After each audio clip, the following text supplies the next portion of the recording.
এই চ্যানেলে জানাই আপনাদেরকে স্বাগত। আমাদের প্রতিজন ব্যক্তির বিশেষ করে একটি সমস্যা থাকে। সেই সমস্যাটি হচ্ছে আমাদের টাকার বৃদ্ধি হয় না।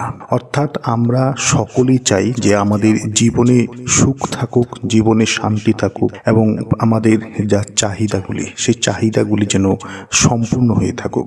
পরিবারের জন্য আমরা সকল কিছু যেন করতে পারি, কিন্তু তার জন্য আমরা চেষ্টা করি, পরিশ্রম করি, কেউ ব্যবসা করে, কেউ চাকরি করে।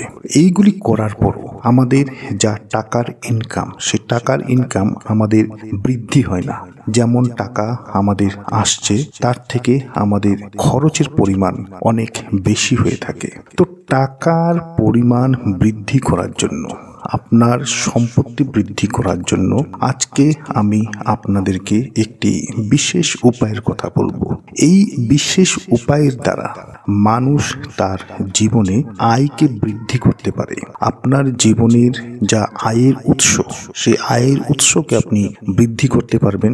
যা ইনকাম আপনার হচ্ছে সেই ইনকাম আপনার অনেক বেশি হবে এবং বিভিন্ন পথ, বিভিন্ন সুযোগ সুবিধা আপনার সামনে আসবে। সেই সুযোগ সুবিধাগুলি আপনাকে জীবনে মানি ইনকামের জন্য, অর্থ বৃদ্ধি করার জন্য অনেক বেশি সাহায্য করবে। তো নমস্কার বন্ধুরা, যারা আজকে এই চ্যানেলে নতুন রয়েছেন, চ্যানেলটিকে সাবস্ক্রাইব করেন, পাশে দেওয়া বেল বাটনটিকে অবশ্যই ক্লিক করবেন এবং এই ভিডিওটিকে একটি লাইক এবং একটি শেয়ার অবশ্যই করবেন, যাতে ভিডিওটি অন্যেরা দেখেও উপকৃত হতে পারে। একজন ব্যক্তির জীবনে ভালো মন্দ সেই সকল কিছু নির্ভর করে তার কুণ্ডলীর উপর, তার জন্মকুণ্ডলীর উপর এবং বর্তমান সময়ে গ্রহ নক্ষত্রের পরিস্থিতি কেমন চলছে। কেন কি জীবনে উন্নতির এবং অবনতির সে সকল কিছু গ্রহ নক্ষত্রের অবস্থানের উপরেই নির্ভর করে থাকে। বিশেষ করে একজন মানুষের জীবনের প্রতিটি দিন বা প্রতিটি সময় তার একই থাকে না, সময় ওঠা নামা করে। এই কথা আপনারা সকলেই জানেন।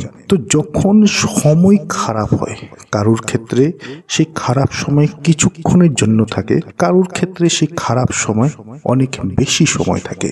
যদি আপনার জীবনেও আপনি ভাবছেন যে সময় আপনার খারাপ চলছে, তো তার জন্য আপনাকে কিছু প্রতিকার করতে হবে, যাতে আপনার সেই খারাপ সময়গুলি আপনার জীবনে যেন কোনো ক্ষতি না করে থাকুক। তো প্রতিটি ক্ষেত্রে এক একটি উপায় রয়েছে, এক একটি প্রতিকার রয়েছে। সেই প্রতিকারগুলি আমাদেরকে সাহায্য করে থাকে, এবং সেই প্রতিকারগুলি যদি বিধিমতো এবং সেই প্রতিকারগুলিকে যদি নিয়ম মতো যদি সেই প্রতিকারগুলিকে করা যায়, তাহলে অবশ্যই সেই প্রতিকারের দ্বারা ভালো রেজাল্ট, ভালো ফল অবশ্যই পাওয়া যায়। তো আজকে আমি আপনাদেরকে বলবো যে হলুদ দ্বারা একটি প্রতিকার। একটি গাছ আছে, সেই গাছে আপনাদেরকে সেই হলুদ নিবেদন করতে হবে। এবং কিভাবে নিবেদন করবেন, কখন নিবেদন করবেন, প্রতিটি কাজেরই এক একটি সময় আছে, এক একটি নির্দিষ্ট সময় দিন থাকে, তার সঙ্গে থাকে সেই কাজটি বিধিপূর্বক করার কিছু নিয়ম। তো আজকের ভিডিওটি সম্পূর্ণ দেখুন এবং এই বিধিটিকে, এই প্রতিকারটিকে করুন, এই উপায়টিকে করুন। অর্থ মানি আর্নিং আপনার বেশি হবে।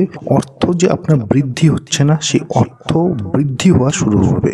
আপনি যে কাজই করছেন সেখান থেকেই আপনার জীবনে ধীরে ধীরে উন্নতি আসা শুরু করবে। তো কথাটি হচ্ছে যে কোন সেই গাছ, সেই গাছটি হচ্ছে কলা গাছ এবং হলুদ আমরা সাধারণত খাদ্যে ব্যবহার করে থাকি। খাদ্যে আমাদের বিভিন্ন ব্যঞ্জন, সে ব্যঞ্জনে হলুদ অবিহনে সে ব্যঞ্জনের যেভাবে স্বাদ হয় না, ঠিক একইভাবে সেই হলুদ দিয়ে আপনি আপনার জীবনের স্বাদ নিতে পারেন। সেই হলুদ আপনার জীবনে রং ছড়িয়ে দেবে যদি এই প্রতিকারটি আপনি করে থাকেন। তো বৃহস্পতিবারে আপনাকে এই প্রতিকারটি করতে হবে। বৃহস্পতিবার হচ্ছে গুরুবার, গুরুর দিন, গুরু গ্রহের দিন গুরুবার।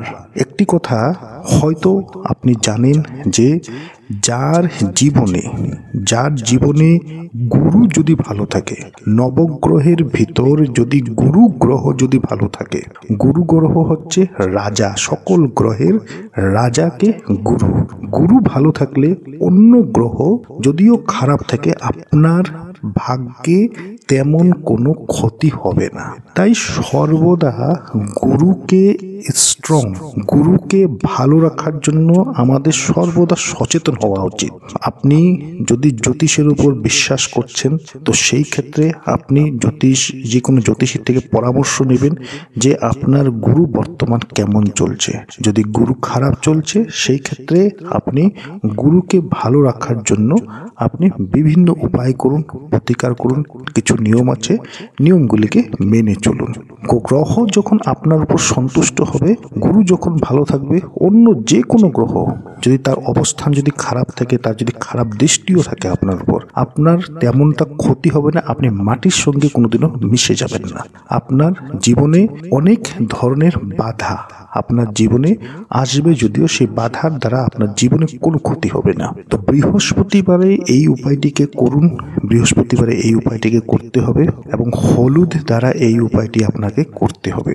হলুদ হচ্ছে শ্রী হরি বিষ্ণুর একটি পছন্দের জিনিস এবং গুরু গ্রহকে স্ট্রং রাখার জন্য হলুদ অত্যন্ত দরকার। তো বৃহস্পতিবারে আপনি সকালবেলা আপনি যে উপায়টি করবেন, আপনি ভেবে নেবেন যে যত বেশি সকালে করা যাক তত বেশি ভালো।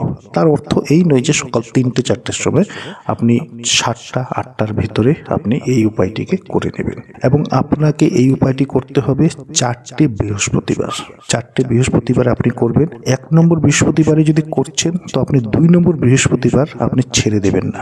যদি মাঝখানে যদি আপনার একটা বৃহস্পতিবার যদি আপনি ছেড়ে দিচ্ছেন, সেই ক্ষেত্রে আপনাকে পরের যে বৃহস্পতিবার করবেন সেখান থেকে আবার এক নাগারে 4টে বৃহস্পতিবার আপনাকে করতে হবে।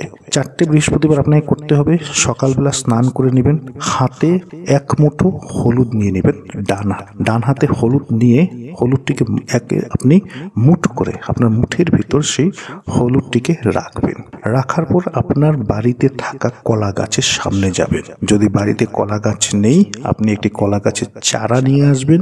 সেই কলা গাছের চারা আপনি বাড়িতে কোনো টাবে আপনি লাগিয়ে নিন। কলা গাছের সামনে আপনি আসন পেতে, হলুদ রঙের আসন পেতে আপনি বসে পড়ুন এবং সেই দিন যে আপনি যখন এই প্রতিকারটি করবেন, সেই সময় আপনি যে বস্ত্র পরিধান করবেন সেই বস্ত্রটি আপনি হলুদ রঙের পরিধান করবেন। হলুদ রঙের ধুতি পরে নিলেন বা যেই জামা কাপড়ে আপনি পরছেন, হলুদ রঙের জামা কাপড় আপনি পরিধান করবেন। তো হলুদ রঙের জামা কাপড় পরিধান করে হলুদ আসনে বসে কলা গাছের সামনে বসবেন। হাতে 1 মুঠ হলুদ নেবেন, হাতের মুঠের ভিতর হলুদ নেবেন ডান হাতে নিয়ে, ডান হাতটি সামনের দিকে করবেন। সামনের দিকে করে আপনার যে মনোকামনা, সেই মনোকামনাটি আপনি 21 বার বলুন। কলা গাছের সামনে চোখ বন্ধ করে সেই মনোকামনাটি আপনি 21 বার বলুন। আপনার অর্থ বৃদ্ধি চাই, আপনার কর্ম বৃদ্ধি চাই, আপনার ব্যবসা বৃদ্ধি চাই, আপনার চাকরি চাই, যে জিনিসটি আপনার চাই সেটি আপনি হাতের মুঠে হলুদ নিয়ে আপনি সামনের দিকে কলা গাছের সামনে রেখে আপনি 21 বার চোখ বন্ধ করে আপনি বলুন। বলার পর আপনি হাতে থাকা সেই হলুদটি আপনি সেই কলা গাছের গোড়ায়, সেখানে আপনি সেটিকে ধীরে ধীরে আপনি সেটিকে ঢালুন, অর্থাৎ নিবেদন করুন। আপনি নিবেদন করলেন, হাত জোর করে আপনি গুরুমন্ত্র আপনি জপ করুন। গুরুমন্ত্র জপ করার পর প্রার্থনা করুন, মনের থেকে ভেতর থেকে আপনি প্রার্থনা করুন, ভক্তি ভাব নিয়ে আপনি করুন। তারপর আপনি বাড়িতে চলে আসুন। এর একটি নিয়ম রয়েছে, সেটি বিশেষ করে এই নিয়মটির প্রতি অবশ্যই লক্ষ্য রাখবেন। নিয়মটি হচ্ছে যে কয়টি বৃহস্পতিবার আপনি করবেন, 4টে বৃহস্পতিবার করলে তার অর্থ হচ্ছে আপনাকে 1 মাস, 4টে বৃহস্পতিবার 28 দিন, 1 মাস। এই 1 মাস আপনি সম্পূর্ণ সাত্ত্বিক আহার গ্রহণ করবেন। পেঁয়াজ, রসুন, মাছ, মাংস অর্থাৎ আমিষ জাতীয় কোনো জিনিস আপনি গ্রহণ করবেন না। এরপর আপনি অন্যের বাড়িতে খাবেন না, অন্য কোনো বাড়িতে আপনি খাবেন না। কোনো কারোর বাড়িতে খাবারের জন্য ডাকলো, সেখানে আপনি খাবেন না। নিজের বাড়িতে খাবেন। বেগুন খাবেন না, মাছ, মাংস, রসুন, পেঁয়াজ ইত্যাদি আপনি খাবেন না। এবং অন্য বাড়িতে কোনো নিমন্ত্রণ বাড়িতে আপনি খাবেন না। এবং সম্পূর্ণ আপনি যদি কোনো নেশা জাতীয় সামগ্রী যদি আপনি ব্যবহার করছেন, সেইটিকেও আপনি দূরে রাখবেন। দেখুন, কিছু পেতে গেলে আমাদের কিছু একটু সামান্য কষ্ট তো করতে হবে, আমাদের কিছু জিনিস আমাদের ত্যাগ করতে হবে যদি আমরা জীবনটিকে ভালো রাখতে চাই, যদি জীবনটিকে আমরা উন্নতির পথে যদি আমরা নিয়ে যেতে চাই। তো এই জিনিসগুলিকে অবশ্যই রাখবেন। এখন হচ্ছে, যদি আপনি নিয়মটি করছেন কিন্তু আপনি এই নিয়ম প্রতিকারটি করছেন কিন্তু আপনি নিয়মগুলি মেনে চললেন না, আপনি মাছ মাংস সেবন করছেন, খাচ্ছেন, আপনি অন্যের বাড়িতে খাচ্ছেন, আপনার মনে তেমন নেই, তাহলে সেই প্রতিকারটি আপনার কাজে কিভাবে দেবে? প্রতিটি প্রতিকারের কিছু তো কাজ আছে, কিছু তো নিয়ম আছে, এবং সেই নিয়মগুলির কোনো তো কারণ আছে। তাই এই নিয়মগুলিকে মেনে চলবেন। একটি মাস একটু ধৈর্য ধরবেন। এক মাস আপনি শুধুমাত্র আপনাকে সাত্বিক আহার আপনি গ্রহণ করুন। আপনি আমিষ আহার থেকে দূরে থাকুন। কোনো ধরনের নেশা জাতীয় সামগ্রী আপনি ব্যবহার করবেন না। আপনার শরীর স্বাস্থ্য ভালো থাকবে, জীবনও আপনার উন্নতি হবে, আপনার জীবনও অর্থ, পকেট সকল কিছু ভরে থাকবে। উপায়টিকে করুন, দেখুন উপায়টি করলে আপনি অবশ্যই ভালো ফল পাবেন। যে কোনো উপায় করার পূর্বে সেই উপায়টির প্রতি ভক্তি, বিশ্বাস, আস্থা রাখবেন। তাহলে সেই উপায়টি করার প্রতি আপনি আগ্রহ আপনার জাগবে, আপনি সেই নিয়ম অনুসারে করবেন। মনে সন্দেহ সংকোচ রেখে উপায় করলে তার ফল আপনি পাবেন না। তো আশা করছি ভিডিওটি আপনাদের ভালো লেগেছে। ভালো লেগে থাকলে ভিডিওটিকে লাইক করুন, শেয়ার করুন। যারা আজকে চ্যানেলে নতুন রয়েছেন, চ্যানেলটিকে সাবস্ক্রাইব অবশ্যই করুন।